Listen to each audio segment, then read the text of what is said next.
भूमी, श्रम, भांडवल आणि संयोजक या चार गोष्टी लागतात. मला 11वीत शिकवलं होतं कानासळे सरांनी, आता आठवलं. भूमी, श्रम, भांडवल आणि संयोजक, बरोबर आहे की नाही? आणि ह्या सगळ्या गोष्टींच्या बाबत, ह्या सगळ्या गोष्टींच्या सोबत आपल्याला कशाची गरज आहे? कच्च्या मालाची गरज आहे, बरोबर आहे? आपला कच्चा माल काय आहे? लोक, जिवंत लोक हा आपला कच्चा माल आहे, बरोबर आहे? मग ज्या वेळेस आपल्याला प्रोडक्शन म्हणजे आपल्याला आपले पॉलिसी जर मिळवायचे असतील तर आपल्याला पहिले काय पाहिजे? कच्चा माल. आणि कच्चा माल कोण आहे?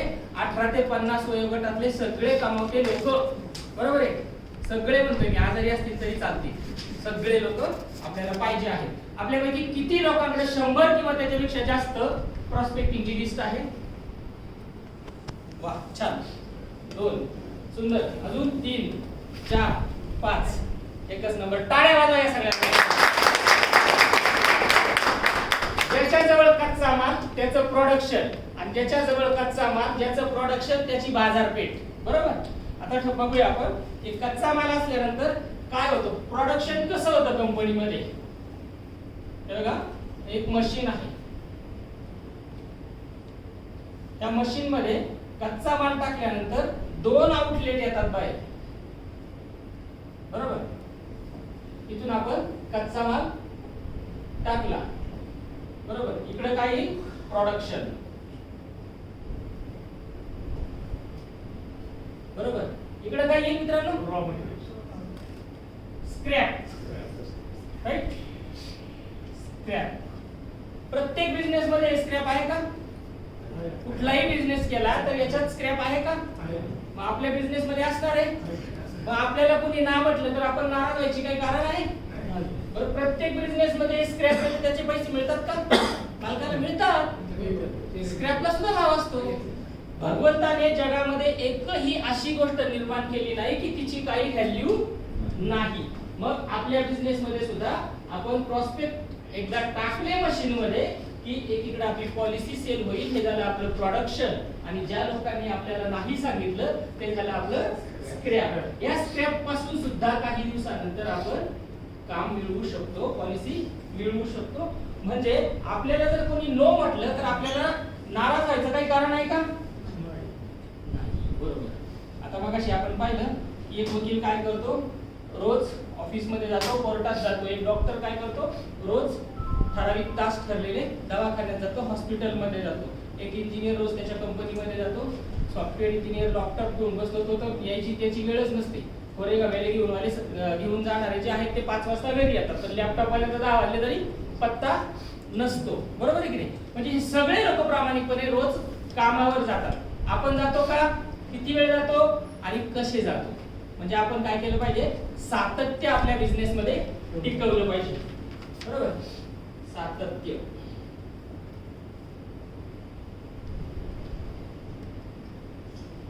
जर आपण नोकरी करत असतो तर आपण रोज सकाळी उठून आपल्या ठरलेल्या वेळी आपण कामावर गेलो असतो, आणि जे काही कामाचे तास आहेत ते पूर्ण तास वगैरे पूर्ण झाल्यानंतर आपण घरी आलो असतो, बरोबर आहे की नाही? आपल्याला कामाचं लिमिट आहे का? टाइम लिमिट आहे का? No limit. आपलं कसं आहे? होल वावर इज आवर, डू एव्हरीवेअर, बरोबर की नाही? होल वावर इज आवर, सगळं वावर आपलं. कधी जा, कुठेही जा, सकाळी जा, संध्याकाळी जा, बरोबर? आता बाकीच्या लोकांच्या प्रोफेशन मध्ये आणि आपल्या प्रोफेशन मध्ये एक फरक आहे, सांगतो. समजा एक डॉक्टर आहे, एक डॉक्टर आहे, यांनी दवाखाना काढलेला आहे, बरोबर? डॉक्टरची ताकद आहे का उमरेच्या बाहेर जाऊन पेशंट गोळा करायची? कोणाला सर्दी आहे का, ताप आहे का, मलेरिया का, काय आहे का असं विचारतो का डॉक्टर?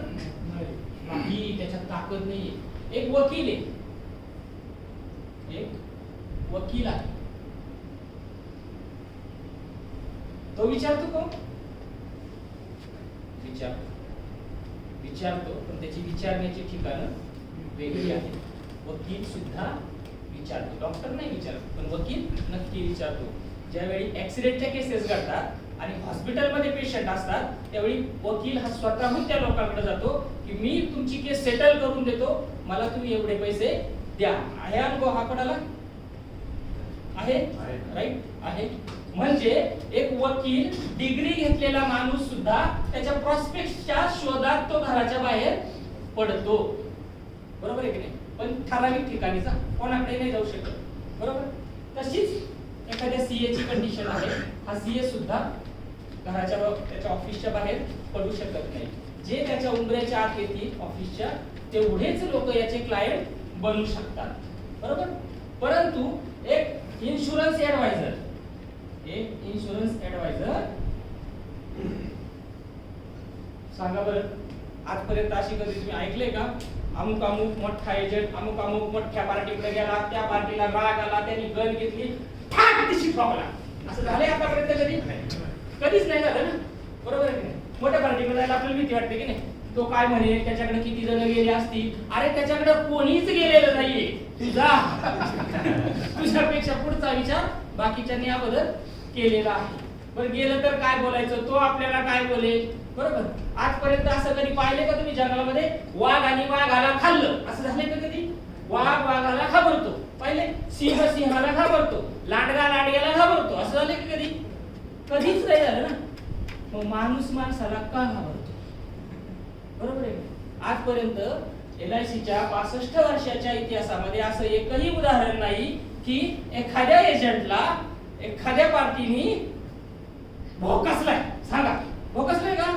नाही, त्याचा मर्डर केलाय, बरोबर? असं कधीच झालेलं नाही. मग आपल्याला सुद्धा भिण्याचं काही कारण नाही. आपण पाहत होतो सातत्य. सातत्य ही गोष्ट अशी बघा,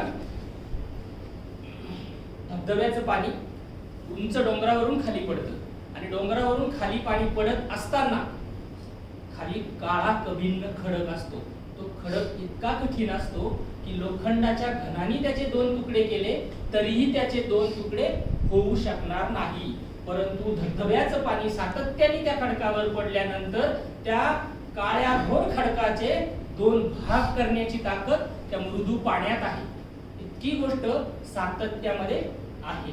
सातत्याचं एक उदाहरण सांगतो. एक छोटा मुलगा ऋषींच्या आश्रमात शिकण्यासाठी जातो आणि तिथे गेल्यानंतर तो खूप मोठा असतो.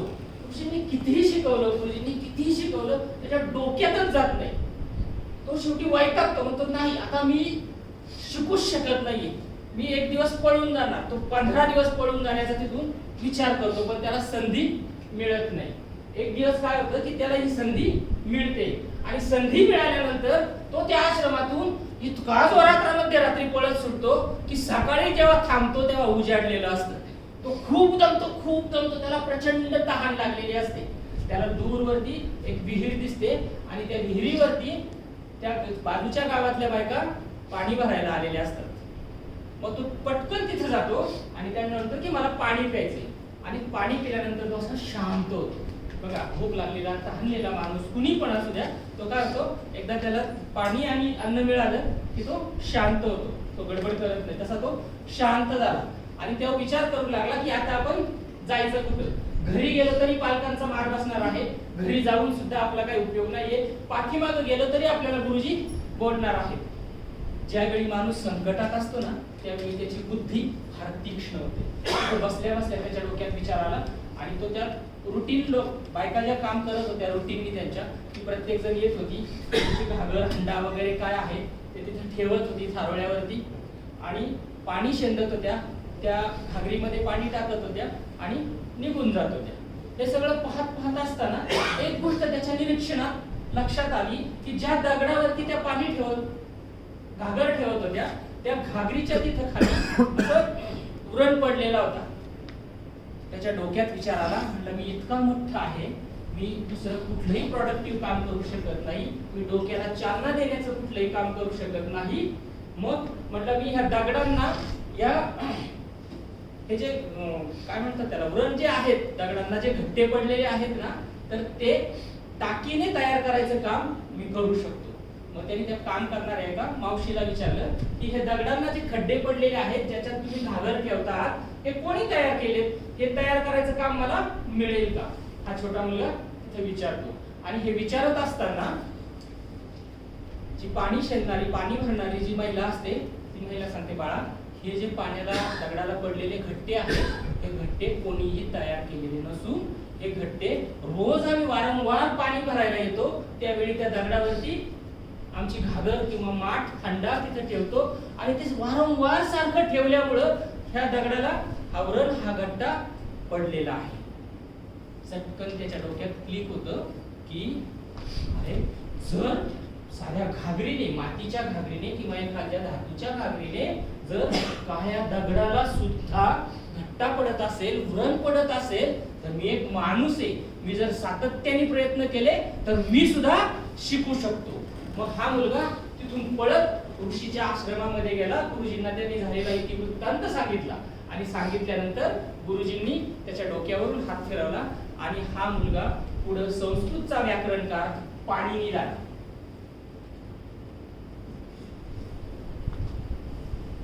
पाणिनी विषयी कदाचित तुम्ही ऐकला असेल नसेल मला माहित नाही, पण सातत्यामध्ये इतकी ताकद आहे मित्रांनो. आता सातत्यामध्ये ताकद आहे. आपल्या बिझनेस मध्ये सातत्य आणायचे म्हणजे काय करायचे, रोज सकाळी आपण आपली बॅग सुद्धा कशी पाहिजे, आपली व्यवस्थित त्याच्यात प्रपोजल फॉर्म पाहिजे, रिवायवलचे फॉर्म पाहिजे, आपला पेन पाहिजे, कच्चा पेपर पाहिजे, बरोबर आहे. ह्या सगळ्या गोष्टी ज्या ज्या आपल्यासाठी आवश्यक गोष्टी आहेत ह्या सगळ्या गोष्टी आपल्याजवळ पाहिजे आहे आणि ह्या सगळ्या गोष्टी घेऊन आपण पार्टीकडे बाहेर पडणार आहोत. पण कसं जायचंय जाताना, आपल्याकडे प्रॉस्पेक्ट लिस्ट आहे, त्या लिस्ट मधून रोज आपण 10 लोकांना कॉल करणार आहोत, बरोबर. 10 कॉल केले ना, 10च्या 10 लोक पहिल्यांदा कॉल उचलतील पहिल्या दिवशी. दुसऱ्या दिवशी मात्र 10 मधले 5 लोक जे आहेत ना हे कॉल उचलणार नाहीत. 10 लोकांना कॉल केले तर 10 मधले 5 लोक कॉल उचलणार नाही. 5च लोक आपले कॉल उचलले जातील. 5 लोकांना कॉल उचलल्यानंतर या लोकांनी जर भेटायला बोलवलं असेल तर 3च लोक आपल्याला मीटिंग देतील आणि 3 मधून आपली एक पॉलिसी जी आहे ही सेल झालेली असेल. जर नाही झाली, या पद्धतीने तुम्ही काम करायला सुरुवात केली आणि जर पॉलिसी नाही झाली तर गॅरंटी माझी आहे, मी स्वतः पॉलिसी विकून देईल. या पद्धतीने काम जर केलं तर. आता ही 4 चाक आहेत, चाक 4 आहेत. पहिलं चाक आहे कुठलं, एक चाक हल्लं की मग दुसरं चाक हलतंय. पहिलं चाक आहे कॉलचं. आपण कॉल केला तर आपल्याला अपॉइंटमेंट मिळेल, बरोबर. कॉल केला तर अपॉइंटमेंट मिळेल. अपॉइंटमेंट मिळाली तर आपण मीटिंग करू शकतो, बरोबर. मीटिंग झाली तर सेल होणार आहे. डायरेक्ट आपण पार्टीकडे गेलो, पार्टी चेकबुक काढून बसलेली आहे का, नाहीये. आता आपण कॉल केला, अपॉइंटमेंट घेतली, मीटिंगला आपल्याला जायचं आहे. परंतु गेल्यानंतर काय बोलायचं, तू मेला तर तुझ्या बायकोचं काय, असं बोलायचं का, काय म्हणायचं त्याला. आतापर्यंत आपण काय म्हणत आलो, तू मर गया तो क्या, बरोबर आहे की नाही. तो काही काळजी करू नको, मी कमवून ठेवलेला आहे, आपण घरी, बरोबर की नाही. प्रत्येक माणसाची गरज वेगवेगळी आहे इन्शुरन्स घेण्यासाठी. बघू आपण इन्शुरन्स घेण्याच्या गरजा काय काय आहे ते. तुम्हाला काय वाटतं, काय काय गरजेसाठी इन्शुरन्स घेतला जातो.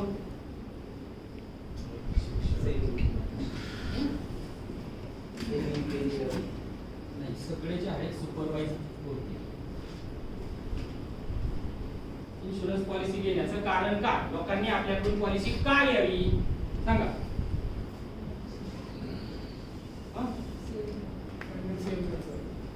पूर्ण शब्द सांगा. Financial saving.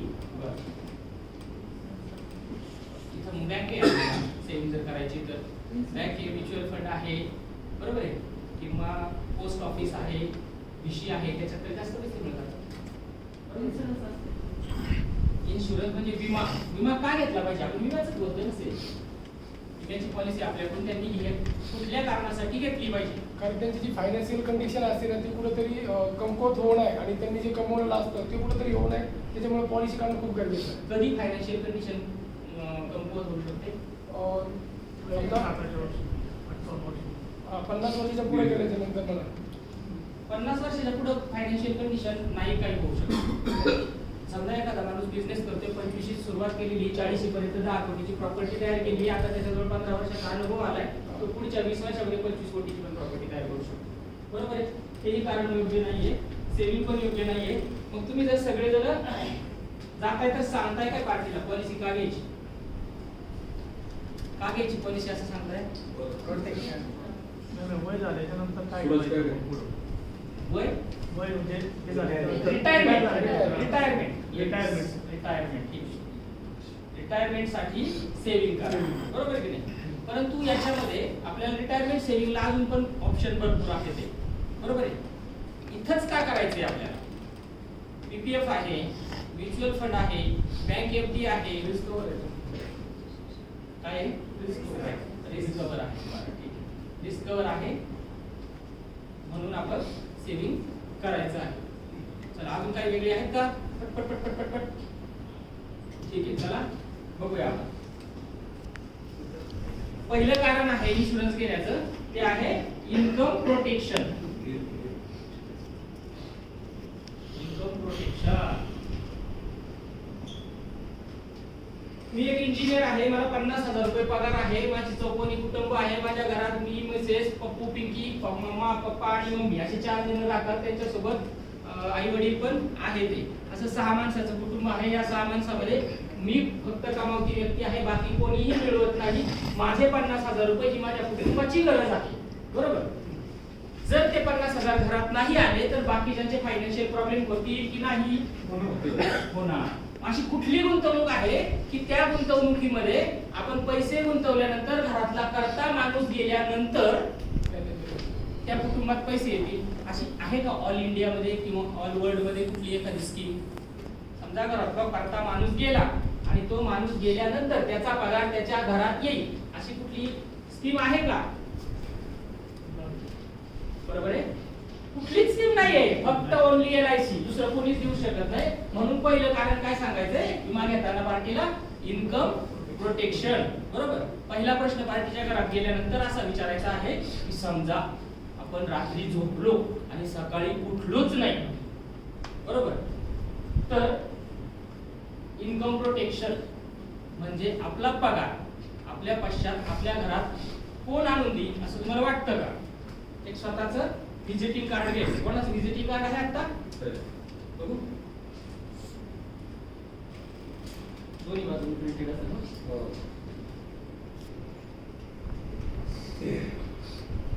अशा पद्धतीने पार्टीच्या घराचं हे दोन्ही बाजूनी प्रिंट आहे म्हणून मी फाडतोय. तुम्ही तुमचं एक बाजूनी प्रिंट असेल तर फाडू नका.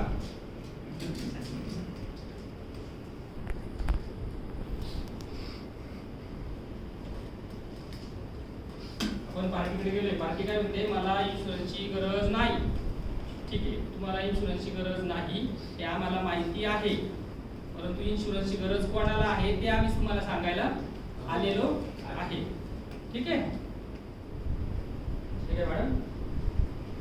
हे काय आहे? Visiting card. याच्यावरती ना तुमच्या पश्चात तुमचा पगार तुमच्या कुटुंबात येईल अशा तुमच्या जवळच्या 4 नातेवाईकांची किंवा 2 किंवा 1 नातेवाईकाचं नाव लिहा.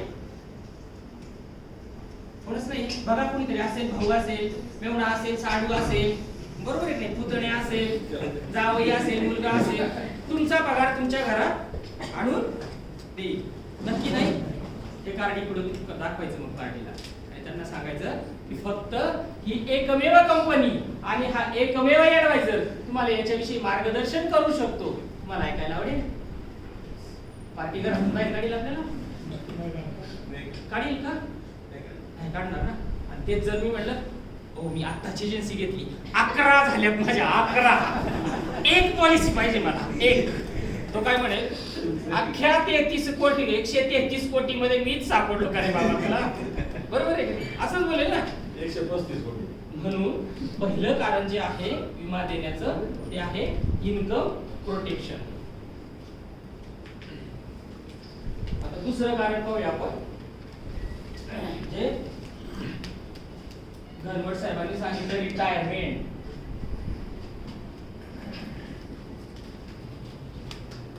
Retirement planning.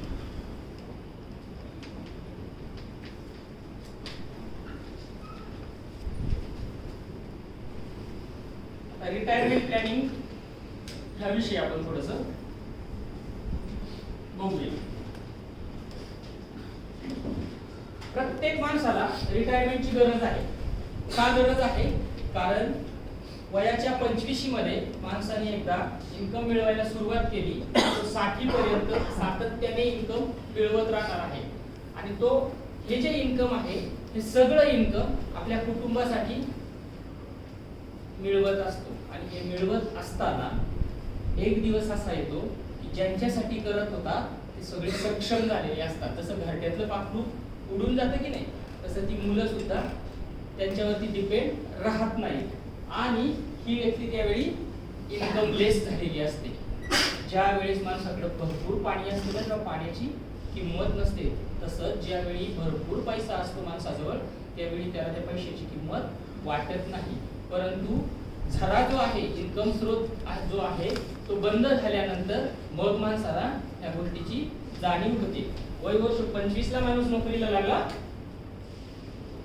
60 पर्यंत त्यांनी जॉब केला. त्या व्यक्तीला 50,000 रुपये समजा इन्कम आहे, 50,000 रुपये त्याचं इन्कम आहे. त्या व्यक्तीला घर बांधायचे, बँक कर्ज देईल का मला सांगा? देईल का? देणार, बँक कर्ज देणार. त्याच्यानंतर समजा मुलाच्या शिक्षणासाठी एज्युकेशनल लोन गरजेचं आहे, बँक देईल का? देणार.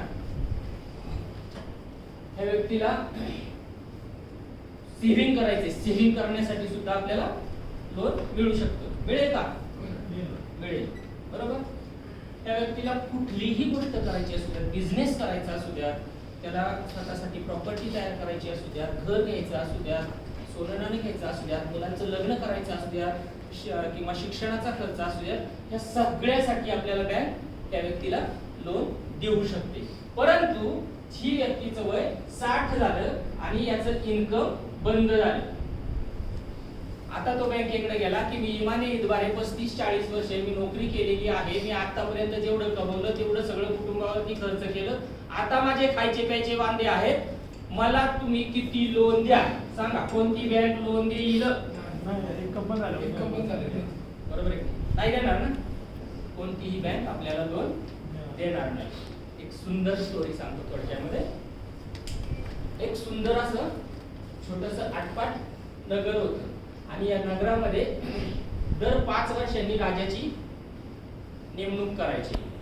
दर 5 वर्षांनी नेमणूक केल्यानंतर ह्या राज्याचा एक नियम होता की ज्यावेळी राजाची 5 वर्षे कंप्लीट होतील त्यावेळी त्या राजाला पलीकडच्या राज्यात एका जंगलामध्ये नेऊन सोडून दिलं जायचं.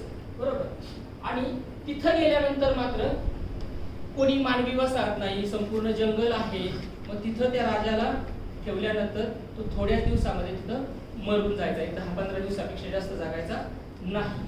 असं ह्या राज्यामध्ये वारंवार चालत आलेलं होतं. आणि निवड कशी करायची? वर्षाचा पहिला सण गुढीपाडवा, त्या दिवशी काय करायचे, जे इच्छुक उमेदवार आहेत दर 5 वर्षांनी त्यांना गावातील ग्रामदेवतेच्या समोर उभं करायचे. राजवाड्यातून एक हत्तीला बोलवायचे आणि हत्तीला बोलवल्यानंतर त्या हत्तीच्या सोंडेमध्ये एक माळ द्यायची. तो हत्ती ज्या माणसाच्या, ज्या उमेदवाराच्या गळ्यात माळ घालेल तो त्या दिवशी राजा. आता तो राजा बनल्यानंतर तिथून पुढं त्याची जी 5 वर्षे आहेत त्या काळात त्याला कुठलाही जाब विचारणार कोणी नाही. त्यांनी किती सरकारी पैशाची लूट केली, अंदाधुंदी केली, पैसे खर्च केले किंवा सरकारी खजिना लुटला तरीही त्याला विचारणार कोणी नाही, कारण तो कोण आहे? राजा. बरोबर.